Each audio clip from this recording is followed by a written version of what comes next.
আসসালামু আলাইকুম ওরহমতুল্লাহ। প্রিয় ভাই ও বোনেরা, ইসলামিক মাইন্ড পাওয়ার চ্যানেলে আপনাদের সবাইকে জানাই আন্তরিক স্বাগতম। আশা করি আপনারা সবাই আল্লাহর রহমতে ভালো আছেন। ভিডিওটি শুরু করার আগে আপনাদের কাছে একটি ছোট অনুরোধ। যদি আপনি আল্লাহকে ভালোবাসেন, যদি আপনি এই ধরনের ইসলামিক ভিডিও পছন্দ করেন, তাহলে এখনই কমেন্টে আলহামদুলিল্লাহ লিখে দিন। আর ভিডিওটি ভালো লাগলে অবশ্যই লাইক করবেন, আপনার প্রিয়জনদের সাথে শেয়ার করবেন এবং ইসলামিক জ্ঞান ছড়িয়ে দিতে আমাদের চ্যানেলটি সাবস্ক্রাইব করে পাশে থাকা বেল আইকনটি অন করে রাখবেন। প্রিয় দর্শক, আমাদের জীবনে অনেক সময় এমন কিছু ঘটনা ঘটে যেগুলো আমরা সাধারণ মনে করি, কিন্তু আসলে তার পেছনে লুকিয়ে থাকে গভীর রহস্য এবং আল্লাহর পক্ষ থেকে বিশেষ কোনো ইশারা। এরকম একটি বিষয় হলো ঘরের ভেতরে হঠাৎ করে প্রজাপতির প্রবেশ করা। অনেকেই এটাকে শুধুই একটি স্বাভাবিক ঘটনা মনে করেন, কিন্তু ইসলামের দৃষ্টিতে আমরা প্রতিটি ঘটনার মধ্যে আল্লাহর নিদর্শন খুঁজে পাই। আল্লাহ তাআলা কুরআনে বলেছেন, নিশ্চয়ই আসমান ও জমিনের সৃষ্টি এবং দিন ও রাত্রির পরিবর্তনের মধ্যে বুদ্ধিমানদের জন্য রয়েছে নিদর্শন। সূরা আলে ইমরান 3:190। এই আয়াত আমাদের শিক্ষা দেয় যে আমাদের চারপাশে ঘটে যাওয়া প্রতিটি ঘটনাই আল্লাহর পক্ষ থেকে একটি সংকেত হতে পারে, যদি আমরা তা উপলব্ধি করতে পারি।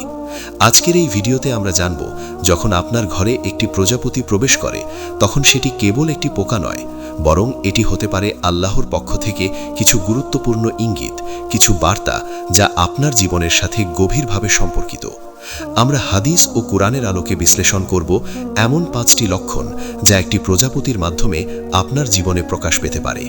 তবে একটি বিষয় স্পষ্ট করে বলা জরুরি, ইসলামে কুসংস্কারের কোনো স্থান নেই, বরং প্রতিটি ব্যাখ্যা আমরা কুরআন ও সহিহ হাদিসের আলোকে বোঝার চেষ্টা করব। তাই আপনি পুরো ভিডিওটি মনোযোগ দিয়ে দেখুন, কারণ আজকের আলোচনা আপনার চিন্তাধারাকে বদলে দিতে পারে, আপনার ঈমানকে আরও মজবুত করতে পারে এবং আল্লাহর নিদর্শনগুলোকে নতুনভাবে বুঝতে সাহায্য করতে পারে। এখন চলুন শুরু করি আজকের গুরুত্বপূর্ণ আলোচনা। ঘরে প্রজাপতি প্রবেশ করলে আল্লাহর পক্ষ থেকে আসা সেই 5টি গভীর ইঙ্গিত সম্পর্কে। প্রথম লক্ষণ, আল্লাহর পক্ষ থেকে রহমত ও শান্তির ইঙ্গিত। প্রিয় দর্শক, যখন হঠাৎ করে একটি প্রজাপতি আপনার ঘরের ভিতরে প্রবেশ করে, তখন অনেকেই সেটিকে অবহেলা করে, তাড়িয়ে দেন। কিন্তু একজন সচেতন মুমিনের দৃষ্টিতে এটি কেবল একটি সাধারণ ঘটনা নয়, বরং এটি হতে পারে আল্লাহর পক্ষ থেকে একটি নীরব বার্তা যে আপনার ঘরে রহমত ও প্রশান্তি নাজিল হচ্ছে। কারণ প্রজাপতি এমন একটি প্রাণী যা সাধারণত শান্ত পরিবেশ, পরিষ্কার জায়গা এবং সৌন্দর্যের প্রতি আকৃষ্ট হয়। ইসলামের দৃষ্টিতে যেখানে পবিত্রতা ও শান্তি থাকে, সেখানে আল্লাহর রহমত বর্ষিত হয়। আল্লাহ তাআলা পবিত্র কোরআনে বলেন, আল্লাহর রহমত থেকে নিরাশ হয়েও না, নিশ্চয়ই আল্লাহ সব গুনাহ মাফ করে দেন। সূরা আজ-জুমার 39-53। এই আয়াত আমাদেরকে বোঝায় যে আল্লাহর রহমত সব সময় আমাদের চারপাশে বিরাজমান, শুধু আমাদের তা অনুভব করার দৃষ্টিভঙ্গি থাকতে হবে। যখন একটি প্রজাপতি আপনার ঘরে প্রবেশ করে, তখন এটি যেন আপনাকে স্মরণ করিয়ে দেয় আপনার জীবনেও আল্লাহর রহমত প্রবেশ করতে পারে, যদি আপনি আপনার হৃদয়কে পরিশুদ্ধ রাখেন। প্রজাপতির কোমল ডানা, তার নীরব উড়ে বেড়ানো, এসব কিছুই একটি শান্ত, নির্ভীক পরিবেশের প্রতীক। আর ইসলাম আমাদের শেখায়, একজন মুমিনের ঘর এমন হওয়া উচিত যেখানে ঝগড়া বিবাদ নয়, বরং ভালোবাসা, ধৈর্য এবং আল্লাহর স্মরণ থাকবে। হাদিসে এসেছে, রাসূলুল্লাহ সাল্লাল্লাহু আলাইহি ওয়াসাল্লাম বলেছেন, যে ঘরে আল্লাহর জিকির করা হয় সেই ঘর জীবিতের মতো, আর যে ঘরে আল্লাহর জিকির করা হয় না তা মৃতের মতো। সহিহ মুসলিম। এই হাদিস থেকে আমরা বুঝতে পারি, যে ঘরে আল্লাহর নাম উচ্চারিত হয় সেখানে এক ধরনের অদৃশ্য শান্তি নেমে আসে। আর সেই শান্তির প্রতীক হিসেবেই হয়তো আল্লাহ একটি প্রজাপতিকে আপনার ঘরে পাঠান, যেন আপনি বুঝতে পারেন আপনার ঘরে রহমত প্রবেশ করছে। তবে মনে রাখতে হবে, ইসলাম কখনোই কুসংস্কারকে সমর্থন করে না। আমরা নিশ্চিতভাবে বলতে পারি না যে প্রজাপতি আসলেই একটি নির্দিষ্ট বার্তা নিয়ে আসে, কিন্তু আমরা এটিকে একটি ইতিবাচক দৃষ্টিকোণ থেকে দেখতে পারি, যে এটি আমাদের মনে করিয়ে দেয় আল্লাহর রহমত, শান্তি ও পবিত্রতার গুরুত্ব। তাই যখন আপনি পরবর্তীতে আপনার ঘরে একটি প্রজাপতি দেখবেন, তখন সেটিকে তাড়িয়ে না দিয়ে এক মুহূর্ত থেমে ভাবুন, আপনার ঘরে কি আল্লাহর জিকির হচ্ছে? আপনার হৃদয় কি শান্ত? আপনি কি আল্লাহর কাছে ক্ষমা চাইছেন? যদি না হয়ে থাকে তাহলে আজ থেকেই শুরু করুন, কারণ আল্লাহর রহমত পেতে হলে আমাদের নিজেদেরকেও পরিবর্তন করতে হবে। এই ছোট্ট একটি ঘটনা আপনার জীবনের বড় একটি পরিবর্তনের সূচনা হতে পারে, যদি আপনি তা সঠিকভাবে উপলব্ধি করতে পারেন। দ্বিতীয় লক্ষণ, পরিবর্তন ও নতুন শুরুর ইঙ্গিত। প্রিয় দর্শক, একটি প্রজাপতির জীবনচক্রের দিকে যদি আপনি গভীরভাবে তাকান, তাহলে দেখতে পাবেন এটি এক অসাধারণ পরিবর্তনের প্রতীক। একটি ছোট শুঁয়োপোকা ধীরে ধীরে নিজের ভেতরে রূপান্তরের মাধ্যমে এক সুন্দর প্রজাপতিতে পরিণত হয়। এই পরিবর্তন হঠাৎ করে ঘটে না, বরং ধৈর্য, সময় এবং নীরব প্রক্রিয়ার মধ্য দিয়ে সম্পন্ন হয়।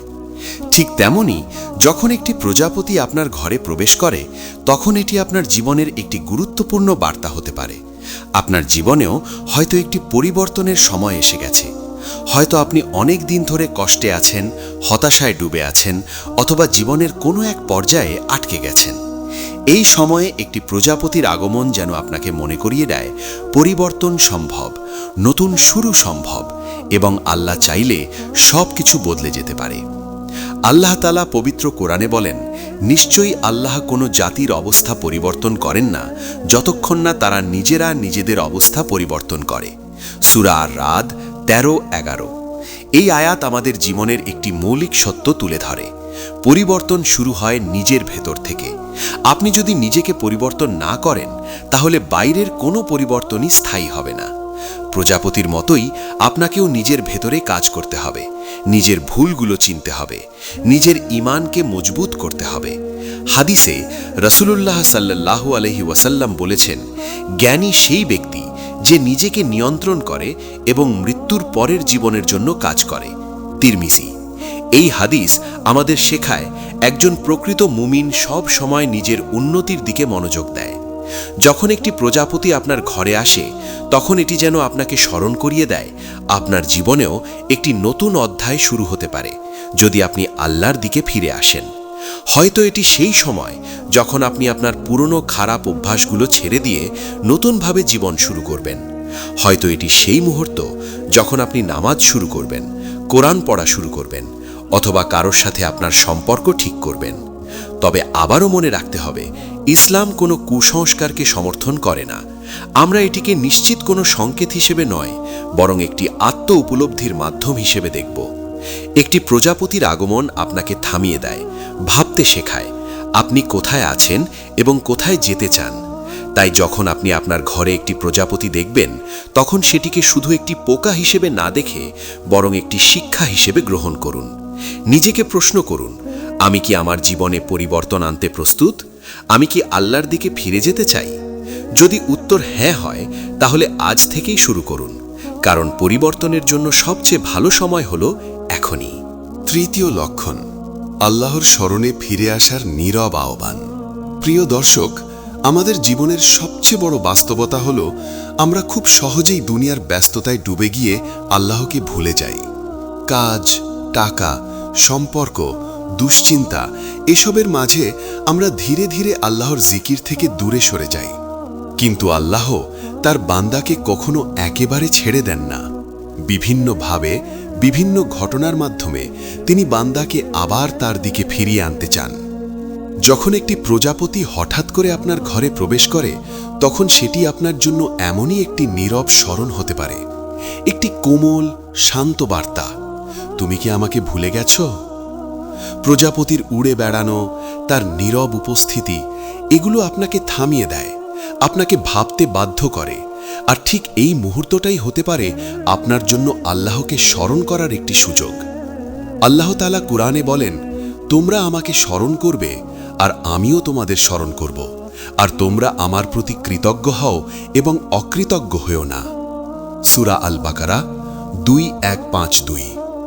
এই আয়াতের মধ্যে রয়েছে এক অসাধারণ প্রতিশ্রুতি। আপনি যদি আল্লাহকে স্মরণ করেন, আল্লাহও আপনাকে স্মরণ করবেন।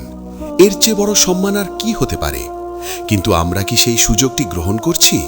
আমরা কি প্রতিদিন অন্তত কিছু সময় আল্লাহর জিকিরে ব্যয় করছি? হাদিসে রাসূলুল্লাহ সাল্লাল্লাহু আলাইহি ওয়াসাল্লাম বলেছেন, দুনিয়া অভিশপ্ত এবং এতে যা কিছু আছে সবই অভিশপ্ত, তবে আল্লাহর জিকির এবং যা কিছু এর সাথে সম্পর্কিত তা ব্যতীত। তিরমিজির এই হাদিস আমাদের চোখ খুলে দেয়। এই দুনিয়ার সব কিছুই ক্ষণস্থায়ী, কিন্তু আল্লাহর স্মরণই একমাত্র স্থায়ী এবং মূল্যবান। যখন একটি প্রজাপতি আপনার ঘরে আসে, তখন সেটি যেন আপনাকে এক মুহূর্তের জন্য এই দুনিয়ার ব্যস্ততা থেকে বের করে এনে বলে, একটু থামো, আল্লাহকে স্মরণ করো। হয়তো আপনি সেই সময় মোবাইলে ব্যস্ত ছিলেন, হয়তো আপনি কোনো দুশ্চিন্তায় ডুবেছিলেন, কিন্তু প্রজাপতির সেই উপস্থিতি আপনাকে থামিয়ে দেয়।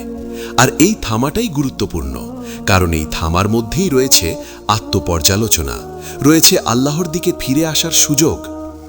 তবে আবারও স্পষ্ট করে বলা জরুরি, ইসলামে কোনো কিছু দেখে নিশ্চিতভাবে এটিকে আল্লাহর পক্ষ থেকে সরাসরি বার্তা বলা সঠিক নয়, যদি তার স্পষ্ট প্রমাণ কুরআন বা সহিহ হাদিসে না থাকে।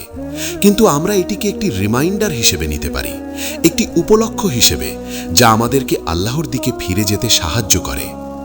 তাই যখন আপনি আপনার ঘরে একটি প্রজাপতি দেখবেন, তখন সেটিকে অবহেলা করবেন না, বরং সেই মুহূর্তটিকে কাজে লাগান। সুবহান আল্লাহ, আলহামদুলিল্লাহ, আল্লাহু আকবার, এই ছোট ছোট জিকিরগুলো দিয়ে আপনার হৃদয়কে জীবিত করুন। কারণ যে হৃদয়ে আল্লাহর নাম থাকে, সে হৃদয় কখনো শূন্য থাকে না। আর হয়তো এই ছোট্ট প্রজাপতিই হতে পারে আপনার জীবনের একটি বড় পরিবর্তনের সূচনা, আল্লাহর স্মরণে ফিরে আসার একটি নতুন শুরু। চতুর্থ লক্ষণ, পরীক্ষা ও ধৈর্যের মাধ্যমে আল্লাহর নৈকট্য লাভের ইঙ্গিত। প্রিয় দর্শক, আমাদের জীবনে সুখ যেমন আসে, তেমনি কষ্টও আসে। কখনো আমরা এমন পরিস্থিতির সম্মুখীন হই যেখানে সবকিছু অন্ধকার মনে হয়, কোথাও কোনো সমাধান খুঁজে পাই না। কিন্তু একজন মুমিন জানে, এই দুনিয়া চিরস্থায়ী নয়, বরং এটি একটি পরীক্ষা ক্ষেত্র। আর এই পরীক্ষার মাধ্যমেই আল্লাহ তার প্রিয় বান্দাদেরকে পরিশুদ্ধ করেন, তাদের ঈমানকে শক্তিশালী করেন। যখন একটি প্রজাপতি আপনার ঘরে প্রবেশ করে, তখন সেটি আপনার জীবনের এই বাস্তবতাকেও মনে করিয়ে দিতে পারে যে কষ্টের পরেই আসে স্বস্তি, ধৈর্যের পরেই আসে সফলতা। প্রজাপতির জীবন যদি আপনি লক্ষ্য করেন, তাহলে দেখবেন এটি একটি দীর্ঘ এবং কঠিন প্রক্রিয়ার মধ্য দিয়ে যায়। একটি শুঁয়োপোকা যখন কোকুনের ভেতরে নিজেকে বন্দী করে, তখন সে যেন এক ধরনের কষ্টের মধ্যেই থাকে, কিন্তু সেই কষ্টই তাকে একদিন সুন্দর প্রজাপতিতে রূপান্তরিত করে। ঠিক তেমনি আপনার জীবনের কষ্টগুলোও অর্থহীন নয়, এগুলো আপনার জন্য একটি প্রস্তুতি, একটি পরিশুদ্ধির মাধ্যম। আল্লাহ তাআলা কোরআনে বলেন, নিশ্চয়ই কষ্টের সাথেই স্বস্তি রয়েছে, নিশ্চয়ই কষ্টের সাথেই স্বস্তি রয়েছে। সূরা আশ-শারাহ 94-5। এই আয়াত আমাদেরকে আশ্বাস দেয় যে আপনার জীবনে যতই কষ্ট আসুক না কেন, তার সাথে স্বস্তিও অবশ্যই আসবে। শর্ত হলো আপনাকে ধৈর্য ধারণ করতে হবে, আল্লাহর উপর ভরসা রাখতে হবে। হাদিসে রাসূলুল্লাহ সাল্লাল্লাহু আলাইহি ওয়াসাল্লাম বলেছেন, মুমিনের ব্যাপারটি আশ্চর্যজনক, তার সব কাজই কল্যাণকর। যদি সে সুখ পায়, সে কৃতজ্ঞতা প্রকাশ করে, এটি তার জন্য ভালো। আর যদি সে কষ্ট পায়, সে ধৈর্য ধারণ করে, এটিও তার জন্য ভালো। সহিহ মুসলিম। এই হাদিস আমাদের শেখায়, একজন মুমিনের জন্য প্রতিটি অবস্থাই কল্যাণকর, যদি সে সঠিকভাবে প্রতিক্রিয়া জানায়। যখন একটি প্রজাপতি আপনার ঘরে আসে, তখন সেটি যেন আপনাকে এই শিক্ষাটিই মনে করিয়ে দেয় যে আপনার কষ্টগুলো বৃথা নয়, আপনার ধৈর্য একদিন অবশ্যই ফল দেবে। হয়তো আপনি এখন এমন একটি সময়ের মধ্য দিয়ে যাচ্ছেন যেখানে সবকিছু কঠিন মনে হচ্ছে, কিন্তু মনে রাখবেন, আল্লাহ আপনার প্রতিটি কষ্ট দেখছেন, আপনার প্রতিটি অশ্রু গুণে রাখছেন। আর তিনি কখনো তার বান্দার পরিশ্রম ও ধৈর্যকে বৃথা যেতে দেন না। তবে আবারও মনে রাখতে হবে, ইসলামে আমরা কোনো ঘটনার সাথে নিশ্চিতভাবে গায়েবী ব্যাখ্যা জুড়ে দিতে পারি না যদি তার স্পষ্ট প্রমাণ না থাকে। কিন্তু আমরা এটিকে একটি শিক্ষা হিসেবে নিতে পারি, একটি স্মরণ হিসেবে, যা আমাদেরকে ধৈর্য ধরতে এবং আল্লাহর ওপর ভরসা রাখতে উৎসাহিত করে। তাই যখন আপনি আপনার ঘরে একটি প্রজাপতি দেখবেন, তখন সেটিকে দেখে হতাশ হবেন না, ভয় পাবেন না, বরং নিজেকে বলুন, এই কষ্টটাও একদিন শেষ হবে ইনশাআল্লাহ। ধৈর্য ধরুন, নামাজ পড়ুন, আল্লাহর কাছে দোয়া করুন, কারণ ধৈর্যশীলদের সাথেই আল্লাহ আছেন। আর হয়তো এই ছোট্ট প্রজাপতি আপনাকে সেই বড় সত্যটি মনে করিয়ে দিতে এসেছে যে প্রতিটি কষ্টের পরেই রয়েছে এক নতুন সূচনা, এক নতুন আলো। পঞ্চম লক্ষণ, আখিরাতের স্মরণ ও দুনিয়ার অস্থায়িত্বের উপলব্ধি। প্রিয় দর্শক, এই দুনিয়ার জীবন খুবই ক্ষণস্থায়ী। আমরা আজ আছি, কাল নাও থাকতে পারি, অথচ আমরা এমনভাবে দুনিয়ার পিছনে ছুটি যেন এখানে চিরকাল থাকব। কিন্তু একজন সচেতন মুমিন সব সময় মনে রাখে, এই দুনিয়া কেবল একটি অস্থায়ী ঠিকানা। প্রকৃত জীবন শুরু হবে মৃত্যুর পর, আখিরাতে। যখন একটি প্রজাপতি আপনার ঘরে প্রবেশ করে, তখন সেটি আপনাকে এই গভীর বাস্তবতার কথাও মনে করিয়ে দিতে পারে। কারণ প্রজাপতির জীবন খুবই সংক্ষিপ্ত। তার সৌন্দর্য, তার উড়ে বেড়ানো সবকিছুই খুব অল্প সময়ের জন্য। ঠিক তেমনি আমাদের দুনিয়ার জীবনও খুব ছোট, খুব সীমিত। আল্লাহ তাআলা কুরআনে বলেন, এই পার্থিব জীবন তো কেবল খেলতামাশা ও বিনোদন, আর নিশ্চয়ই আখেরাতের ঘরই প্রকৃত জীবন, যদি তারা জানত। সূরা আল আনকাবুত 29-64। এই আয়াত আমাদের চোখ খুলে দেয়, যে জীবনকে আমরা এত গুরুত্ব দিচ্ছি সেটি আসলে খুবই সাময়িক, আর যে জীবনের জন্য আমরা তেমন প্রস্তুতি নিচ্ছি না সেটিই আসল জীবন। হাদিসে রাসূলুল্লাহ সাল্লাল্লাহু আলাইহি ওয়াসাল্লাম বলেছেন, দুনিয়াতে তুমি এমনভাবে থাকো যেন তুমি একজন অপরিচিত বা পথিক। সহিহ বুখারী। এই হাদিস আমাদের শেখায়, আমরা এখানে স্থায়ী নই, আমরা কেবল পথিক। আমাদের গন্তব্য হলো আখেরাত। যখন একটি প্রজাপতি আপনার ঘরে আসে, তখন সেটি যেন আপনাকে এক মুহূর্তের জন্য থামিয়ে দেয় এবং বলে, এই দুনিয়ায় বেশি আসক্ত হয়ো না, কারণ তুমি এখানে চিরদিন থাকবে না। হয়তো আপনি তখন কোনো দুনিয়াবী চিন্তায় ডুবেছিলেন, হয়তো সম্পদ, সম্মান বা সম্পর্ক নিয়ে খুব বেশি ব্যস্ত ছিলেন। কিন্তু সেই ছোট্ট প্রজাপতির উপস্থিতি আপনাকে মনে করিয়ে দেয়, এই সব কিছু একদিন শেষ হয়ে যাবে। তখন আপনার সাথে থাকবে শুধু আপনার আমল, আপনার নামাজ, আপনার দোয়া, আপনার ভালো কাজ। তাই এখনই সময় নিজেকে প্রশ্ন করার, আমি কি আখেরাতের জন্য প্রস্তুত? আমি কি আল্লাহর সামনে দাঁড়ানোর জন্য কিছু সঞ্চয় করছি, নাকি আমি শুধু দুনিয়ার পিছনেই ছুটছি? তবে আবারও স্পষ্টভাবে বলা জরুরি, ইসলামে আমরা কোনো প্রাকৃতিক ঘটনাকে সরাসরি গায়েবী সংকেত হিসেবে নির্ধারণ করতে পারি না, যদি তার প্রমাণ কুরআন ও সহিহ হাদিসে না থাকে। কিন্তু আমরা এটিকে একটি শিক্ষা হিসেবে গ্রহণ করতে পারি, একটি উপলব্ধি হিসেবে, যা আমাদের চিন্তাধারাকে বদলে দেয়। তাই যখন আপনি আপনার ঘরে একটি প্রজাপতি দেখবেন, তখন সেটিকে অবহেলা করবেন না, বরং সেই মুহূর্তটিকে কাজে লাগান। একটু থামুন, নিজের জীবন নিয়ে চিন্তা করুন, আল্লাহর দিকে ফিরে আসুন, কারণ সময় খুব দ্রুত চলে যাচ্ছে আর সুযোগ বারবার আসে না। এই ছোট্ট একটি ঘটনা হয়তো আপনাকে সেই বড় সত্যটি মনে করিয়ে দিতে এসেছে যে দুনিয়া ক্ষণস্থায়ী, কিন্তু আখেরাত চিরস্থায়ী। তাই বুদ্ধিমান সেই ব্যক্তি যে এই দুনিয়াকে ব্যবহার করে আখেরাতকে সুন্দর করে।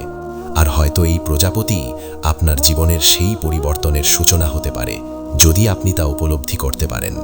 প্রিয় দর্শক, আজকের এই পুরো আলোচনা থেকে আমরা বুঝতে পারলাম যে একটি ছোট্ট প্রজাপতির ঘরে প্রবেশকে আমরা শুধু সাধারণ একটি ঘটনা হিসেবে না দেখে বরং আত্ম উপলব্ধির একটি সুযোগ হিসেবে গ্রহণ করতে পারি। তবে আবারও মনে রাখতে হবে, ইসলামে কোনো প্রাকৃতিক ঘটনাকে নিশ্চিতভাবে আল্লাহর পক্ষ থেকে নির্দিষ্ট বার্তা হিসেবে ঘোষণা করার কোনো ভিত্তি নেই, যদি না কুরআন বা সহিহ হাদিসে স্পষ্ট প্রমাণ থাকে। তাই আমরা যা আলোচনা করেছি তা মূলত শিক্ষা, চিন্তা ও আত্ম উন্নতির একটি মাধ্যম হিসেবে গ্রহণযোগ্য। আমাদের চারপাশের প্রতিটি ঘটনা আমাদের জন্য একটি আয়না হতে পারে, যদি আমরা চিন্তা করি, যদি আমরা নিজের ভেতরটা দেখি। আজকের আলোচনায় আমরা দেখেছি রহমতের ইঙ্গিত, পরিবর্তনের আহ্বান, আল্লাহর স্মরণের দিকে ফিরে আসার বার্তা, ধৈর্যের শিক্ষা এবং আখিরাতের স্মরণ। এই সবগুলোই একজন মুমিনের জীবনে অত্যন্ত গুরুত্বপূর্ণ দিক। প্রিয় ভাই ও বোনেরা, জীবন খুব ছোট, সময় খুব দ্রুত চলে যাচ্ছে, আর আমাদের প্রত্যেককে একদিন আল্লাহর সামনে দাঁড়াতে হবে। তাই এখনই সময় নিজেকে পরিবর্তন করার, নিজের আমলকে সুন্দর করার এবং আল্লাহর সাথে সম্পর্ককে আরও মজবুত করার। নামাজকে জীবনের অংশ বানান, কুরআনকে সঙ্গী বানান এবং বেশি বেশি আল্লাহর জিকিরে নিজের হৃদয়কে জীবিত রাখুন। কারণ যে হৃদয় আল্লাহকে স্মরণ করে, সেই হৃদয় কখনো অন্ধকারে থাকে না। ভিডিওটি যদি আপনাদের ভালো লেগে থাকে তাহলে অবশ্যই লাইক দিন, আপনার প্রিয়জনদের সাথে শেয়ার করুন এবং কমেন্টে জানাতে ভুলবেন না আলহামদুলিল্লাহ। আর এই ধরনের আরও ইসলামিক, ঈমানবর্ধক ও চিন্তাশীল ভিডিও পেতে ইসলামিক মাইন্ড আওয়ার চ্যানেলটি সাবস্ক্রাইব করে পাশে থাকা বেল আইকনটি অন করে রাখুন। আল্লাহ আমাদের সবাইকে সঠিক বুঝ দান করুন, আমাদের হৃদয়কে নরম করুন এবং আমাদের আখেরাতকে সুন্দর করুন। আমিন।